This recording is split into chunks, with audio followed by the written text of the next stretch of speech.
Hello, welcome back to your English class with me, Miss Bumiko Nyovile, and this is English for class 10.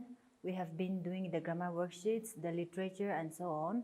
And today I've picked a topic from the writing section. We all know that the writing section carries a lot of marks. It carries 20 marks, right? And out of the 20 marks, the topic that we are going to do today carries 4 marks. And I'm saying again that it is not only for the marks, but these are the things that we need in our daily lives. You will be able to use the things that you learned here in class 10 your whole life, because these are the things that you will need in your daily lives, in your offices or in your social life. Okay, so that is why I have picked the topic writing formal invitation official. Do not get confused with a personal invitation. In a formal invitation, we have two types, that is personal and the official. In personal invitation, for example, we did a birthday card, right? Birthday card invite. That is a personal invitation. You used your name, you used the name of the person whom you are inviting. But when it comes to the formal official invitation, it will be to some offices, and you also have to write it as an organization, an institution, or a society. You have to keep that in your mind. Okay, personal will be the wedding cards, the birthday cards, or the invite that you send to your friends by your behalf. But when we do the official formal invitation, it has to do with the organizations, maybe with your school, the offices, and so on. Okay, and under the formal invitation that is official, what you have to do is you will see a little bit of differences. Okay, the difference will be in the way you address the person. Here in a personal invitation, what you see is you use the name of the person who is inviting. That is your name and your address. Okay, you have to give your name and your address in the first place. But here, what you see is you have to give the receiver's name and address and not the sender's. Okay, it has to be the receiver, because in the personal invitation, what you did was you wrote your name first. That means the sender first, right? Here we are going to use the name of the person whom we are inviting, receiver's name and address. And since I said it's official, you have to use the name of the person whom you are inviting and his office address. Or if that person has a designation, imagine that you want to write to the principal or the principal director of the education department. You have to say the principal director, school education department. You have to go like that. And I say you cannot use his. When I say address, it means the official address, because we are doing the personal. We have done the personal invitation earlier. That is a totally different thing, though the format may be a little similar. Today we are doing the official. So even for the receiver's name and address, the name is just the name, okay, you want to use. But if you want to address him with his designation, for example, I mentioned principal director. Okay, and then you have to give the address of his office, that is receiver's name and address. Okay, and the first thing that we always do is to make the box, right? We have been repeatedly doing this over and over again. I hope you will not get confused with this, because with almost all the writings of 4 marks, like the notice, the invitation, the poster, the advertisement, all this comes with the making of the box. So the first thing that you have to keep in mind is you have to draw the box like I have drawn here. And after writing the receiver's name and address, you have to write the date. Okay, the date. Unlike the personal invitation, both are formal, but one is personal and one is official. In the personal invitation, we did not write the name, the date first, right? It is almost like the application here. Okay, it's not an application or it's not a letter. Okay, but the format here is a little similar with the formal letter writing. Okay, so you have to write the date. Always give your date in full. Example, if today is the 4th of September, you can write 4th September 2020. Okay, depending on the day that you are writing, you can write 2 dates here. The first date will be the date on which you are writing the invitation. Okay, because the other date will be the date for which you are inviting. We will come to that later. So the date will be the date on which you have written the invitation, and then the next one is the salutation. You know what is salutation, right? You address someone as sir, madam, or you even address them by their names. So you have to give that. And then the next one is the subject statement. Okay, the subject statement, that is the reason why you are writing this invite. Okay, the reason why you are giving this invitation, you have to make it into a short heading. Do not write the full thing. Do not start writing 2-3 lines in your subject. You can just make use of a phrase, okay, or a catchy title or a catchy statement. For example, Silver Jubilee celebration. If you are celebrating a jubilee, that is what we are very familiar with. Jubilee celebrations, maybe the inaugural functions, whatever it is, you can just write in a phrase. Okay, it does not have to be a proper sentence. You know the difference between a phrase and a sentence, right? A sentence will be a long one which makes complete sense, but here the subject statement does not have to be a sentence or a proper sentence. It just have to be a catchy statement, okay, which will present to the receiver the main reason of why you are writing this invitation. And the next one will be the name of the organization. What we see in a personal invitation is name of the person who is inviting comes first, but now it's in this official, name of the organization, the institution, or the society which is giving the invite. Okay, that name will come here.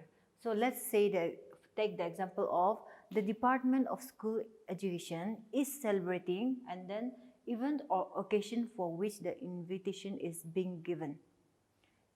As we are under the Department of School Education, let's take this. Imagine that our department, okay, I'm saying our department because we all are students in the educational institutions, and this should be called as our department, okay? And so name of the organization, that means the Department of School Education Nagaland Kohima is celebrating the 50th anniversary or the Golden Jubilee. Let's take it. This is just an example, okay? Is celebrating its Golden Jubilee. You have to mention the name of the event or the occasion. Or else if you just give a random invitation without any special event or without any special day, I'm sure the person receiving this invitation will not come forward willingly. And who would be attending something without a reason, isn't it? And so for that matter, you have to present your event or the occasion very clearly, okay? I hope you are clear up to this. And then the next will be additional details. You have to give the details, okay? You have to give the details on when the date is going to be, the time, the place. You have to remember this date and this date has to differ. The first date is the date on which you are writing the invitation. The second date is the date on which the occasion. See, this is also a little similar with notice writing, right? Even in notice, we always have 2 dates, sometimes even 3 dates. Because one will be the date for writing, one will be the date of the main event. If there is an audition, there has to be another date for the audition too, right? So this is what we are talking about here, additional details. I will just give you an example. The Department of School Education, Kohima, Nagaland is celebrating its Golden Jubilee on, and you can write the date, okay, on the 24th of October at 9 a.m., okay, in the department's office. Or if you have another place, you can also mention the name of the place. And if there are any other extra details, you can even add here. And then comes the complementary clause. You have learned what is a complementary clause in letter writing, right? Yours faithfully, okay? And then remember, you are writing on behalf of the office, so you have to write your name and your designation of what you hold in the office, okay? If you are writing to the Minister of School Education, okay, the Education Minister, you have to write your name. Imagine that you are the director of this department, okay? So you have to mention your name and your designation, okay? This is what is all about formal official invitation. I'll give you a quick recap of what we have just done now, and then we will also go on to reply to a formal official invitation, okay? The first thing to be kept in mind is to make the box this way, okay? I will not mention the marks, but even the making of this box will score you some marks. And then the receiver's name and address, the date, okay, the salutation. Salutation is dear sir, dear madam, or whatever you want to address. You can even use the name of that person if you want. And then the subject statement. Like I said, the subject statement has to be very clear. It has to be short and catchy. Do not use, okay, avoid the usage of long statements or long sentences in the subject statement, because that will be done in the body of your invitation, okay. The subject statement can just be a phrase which is quite attractive. And the next one will be the name of organization. I gave you the example of Department of School Education, which is celebrating the Golden Jubilee or the 50th anniversary. On the additional details like the date, the time, the place, etc. will be mentioned here. Remember, these things should be very clear, okay? If you are not clear with these things, your invitation will become messy, which will not give a good impression to the one who receives this invitation. And then, if you are not very clear with the date, time and place, imagine someone missing your function because of your carelessness. You might have given the date, but if the timing is not given, that person might be thinking or might be assuming that the time is in the afternoon, and if he misses that, it would be an embarrassment even for the department, right? So these are the reasons why you have to give the date, time, place, etc. all these details very clearly. If any other things are needed, depending on the event or the occasion. And then the complementary clause, I said, if you have used a name, okay, a name you have to use sincerely, or if you use titles like sir or madam, you have to use yours faithfully. That's what we did in our letter writing, isn't it? And then the next is your name and the designation. Designation is very important because you are not sending the invitation on your personal behalf, but you are sending this on behalf of the department or on behalf of a particular organization, okay? That is why it is very important for you to mention your designation. This is what it's all about, the official formal invitation. And remember, like in the personal invitation, we also need to give a reply, okay? I hope you know how to write a reply. And if you want to look at that, you will find that in page number 92, okay? If you have your textbooks with you, you can have a look at that and also pay your attention here for the explanation that I'm going to give you again. And it is always considered to be a courtesy to reply to invitations. For your case, imagine you called up one of your friends to ask something, and if that friend doesn't call you back, sometimes you might have been offended, right? Or if you need to clarify a doubt regarding your schoolwork, maybe regarding an assignment for which you need help or for which you need to get the questions because you have missed it, if you write a text to your friend, let's just take in our simple context, okay? In the context of students, if you have written a text to your friend, but your friend after getting the text does not reply back, what do you feel? It's not polite, isn't it? It's always polite and courteous to reply back to an invitation here. So the same thing with formal invitation. When you get an invitation, you have to reply back every time. For now, it may not mean much to you, but one day I'm sure you all are studying with big dreams, right?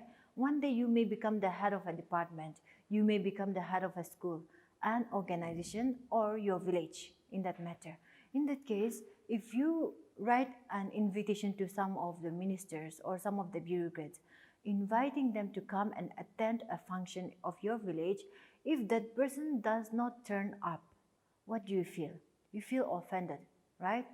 Or if he was supposed to be the chief guest and without any reply he doesn't come, you said everything and keep waiting for him, what an embarrassment and what a disappointing thing it would be, isn't it? So you have to keep that in your mind every time, and then all these things will be of use. Not very late, but it will be useful in your future. This is what we all know, right? You get invitations, your parents get invitations, your family get invitations. So always reply back. Sometimes we take it too casually and then we do not even reply back when we get invitations. For that matter, imagine of the wedding cards. Sometimes even when you are busy, you don't call them back or you don't write to them back saying that you cannot attend. That is something that we should stop and we should avoid. We all don't take these things seriously, right? But we have to keep these things in our mind. And when writing a reply, it is almost similar to writing an invitation. So you have to know how to write a reply. If you want to have a look at it, you can look at page number 92, okay? For now, I will not be reading it out to you, but I'm recommending you to have a look at the format that is given there. It is almost, because I will not be writing another format here, I've already given you the format of how to write an invitation, so reply will almost be similar. The first thing is receiver's name and address. If you are the bureaucrat, if you are an officer, you receive an invitation, so you have to write it back from a department, okay? You received an invitation from a department, and then if you cannot attend, or even if you are going to attend, you have to write back. It is always good to write back for invitations. You have to write the receiver's name and address. As you got the invitation from the Department of School Education, you have to write the name and address of that again, okay? Or you have to look at the name of the person who gave you, okay, his designation and also the department, that is the office address. And then the next thing, the same with this, you have to write the date, okay, the date on which you are writing this reply, and then the salutation, and also the subject statement. You have to give the statement. Maybe you are receiving or you are refusing that invitation. So this is what you have to keep in your mind. And then acknowledge the invitation. Always start with, I am glad to receive the invitation from your department or from your society. Remember, it's not personal, so you will not say from you, okay? From the Department of School Education, okay? You can go in that way. And always acknowledge, remember, always be grateful. Say that you are grateful to receive I am grateful to receive the invitation from the department of, you go that way, okay? And then state whether you are willing to attend or you are unable to attend, okay? Because I am delighted to attend, or I am sorry that I could not attend the function, and always give your reasons again, okay? It's always good to give reasons for, or if you just say you are not going to attend, what will the person who is inviting you think? He will take it as an offense, right? You invite and then all of a sudden that person doesn't attend again. What do you feel? You don't feel good. So the same thing with the others. You always have to know how to reply back, okay? And mention with valid reasons. Do not just write, I am unable to attend because I am busy. That alone will not help. You have to give some valid reasons and then state and make it very sure that you are unable to attend because of a very, very important reason, okay? That is one thing. And then complimentary clause, the same thing. If you are writing the name of that person sincerely, or if you are using sir, madam, you have to write yours faithfully and then your designation again. That person wrote your designation when he sent you the invitation, right? You have to mention the same thing here again. So I hope you are clear with formal invitation, that is official, and its reply, okay? This is not only about marks. I'm telling you once again, it's not only about marks that you are learning this topic, but these are things that you will need in your daily lives. After a few years, you will be leaders, you will be officers, you will be heads of societies and organizations. And in all these cases, you have to make sure that you put these things into practice. If you just follow your own way without following the formats, it will not look good to the people who received the invitation. Or even if you received an invitation, you have to know that it's always polite to reply back, especially when it comes to official, okay? We are not doing personal invitations, so official, it's very important because people keep your name and then they will book your seats and so on. And if there is any chief guest that you are going to have in your celebration, for example, like in this dress, name of organization, even occasion, and you can even mention with Mr. So and so as the chief guest, okay, or as the guest of honor, the resource persons, if there is any, because in a function you will always have someone to come and advise you, to come and give some speech, right, in order to encourage the whole department or maybe the society. So you can even mention the names of the chief guest, okay, or the guest speaker, or any special person who is invited, okay. That is what you have to keep in your mind. And with this, we are going to end up our class for today. We'll see you next class with another topic. Thank you.